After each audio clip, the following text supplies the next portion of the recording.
Interesting. So can you give us a history of Zionism? What is this Zionism for the viewers who, well, you've pretty much defined it already. Can you give us a history of it? Yeah, absolutely. So this is probably going to be one of the most, history-based explanations I will give in this entire episode. And I promise that even if you don't like listening to history, this is something worth listening to. In addition to that, right before I start, I just want to make one thing clear, that Zionism does not deny any rights to Arabs or other groups.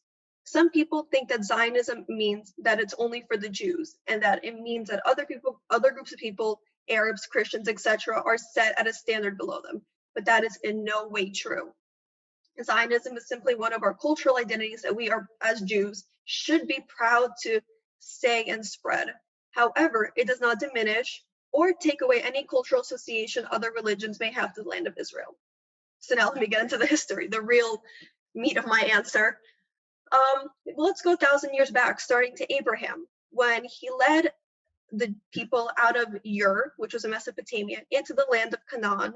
And even though they had to be forced out because of a drought, they were enslaved by Egypt. We all know the story. Moses leading the people out. When they were finally able to make their way back into Canaan, which modern day Israel is part of that landmass,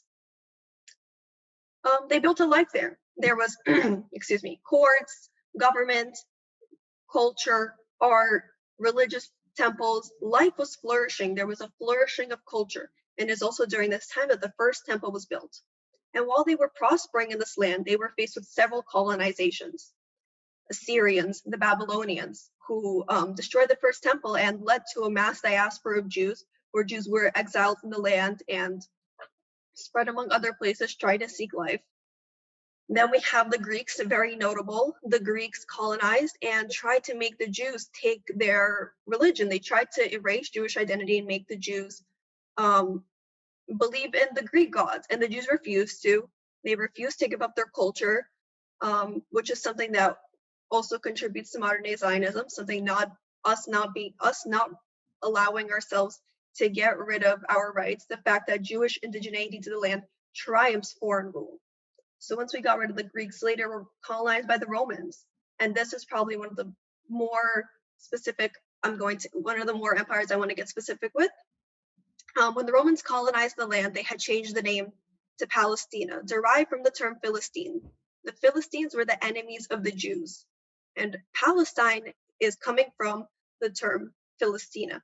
So basically, what they did was they conquered the land and they changed the name to that of the Jewish enemies, with the sole purpose of erasing Jewish identity. Jews were persecuted, they were exiled, they could not get back into their land. There was a burning of the Second Temple, in which we know the Western Wall is a piece of the Second Temple.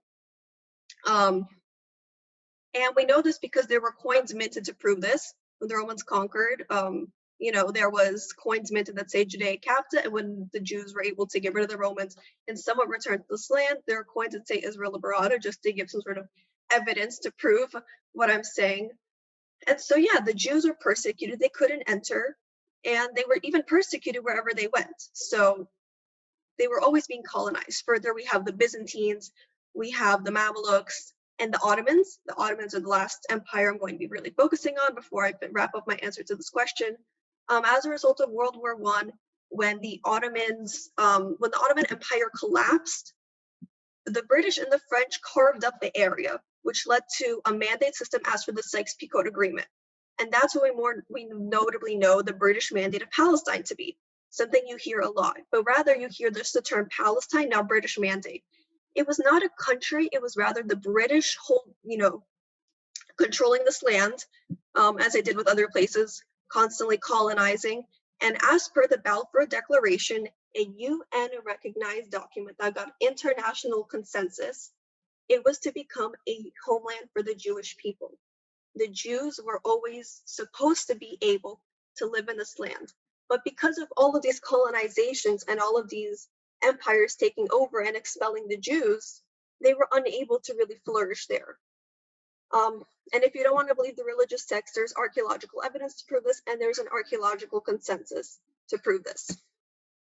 And there are many examples of this indigenous denial over many years, such as dating back to the British Mandate of Palestine, when Palestinian authorities would stand at Temple Mount, the holiest site in Jerusalem, and yell, Jews don't belong here, the same way over the past in the last month, all the riots, there were people yelling, Jews don't belong here. There's always this indigenous denial, but the Jews are always coming back to their land, and they're always proving that they are the indigenous people here. And this here is the need for Zionism.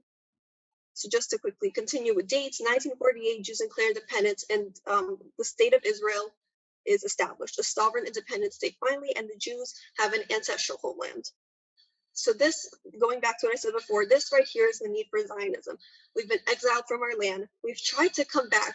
We were consistently persecuted by all these different groups of people, scapegoated, looked down upon, not having the ability to get the same rights as other people wherever we went. And we still always managed to come back to our land. And our cultural identity always persevered as a way to keep us connected to this land. Our identities are tied to this land, and through Zionism, we are able to secure our indigenous rights. And these indigenous rights do not expire, ever. We are the native people to this land. With the evidence I provided, dating thousands and thousands of years back, we are the indigenous people to this land. Interesting. Okay. So that was a lot there. I kind of want to focus. I kind of want to focus on two things. Well, the two main things you really talk about is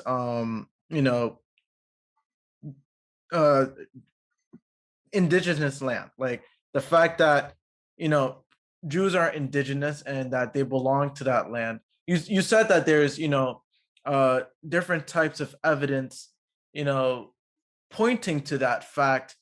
Can you give us some of that? Let's start off with the religions, and then what else you said? You said there's archaeological evidence. Yeah, archaeological.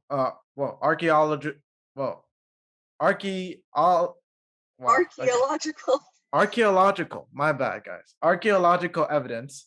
Do you have examples of archaeological evidence? Well, we can start with the religious evidence if that's easier for you, and then we can like go from there.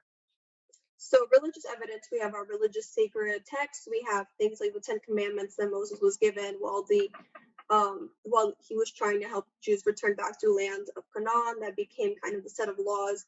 We have that. We have other holy books that date back to this time. And sometimes people don't use holy books and religious texts as their only source of evidence, which is why there is, the archaeological evidence. And there truly is a lot over the time. We have the first temple, we have the second temple. The second temple, really proves that there was Jewish existence there, and there was Jewish life and culture there flourishing before there were that. Other cultures there and other religions, but that does not deny in any way the fact that other cultures and religions don't have, religious ties to the land. I just do want to make that clear, because that is a common misconception that can come out from this point. So yeah, the second temple, and there's so much more, and I do encourage people who are listening who may not understand as well to definitely do some research on it, because there is definitely so much interesting stuff that's out there, so many exhibits, so many people you can listen to.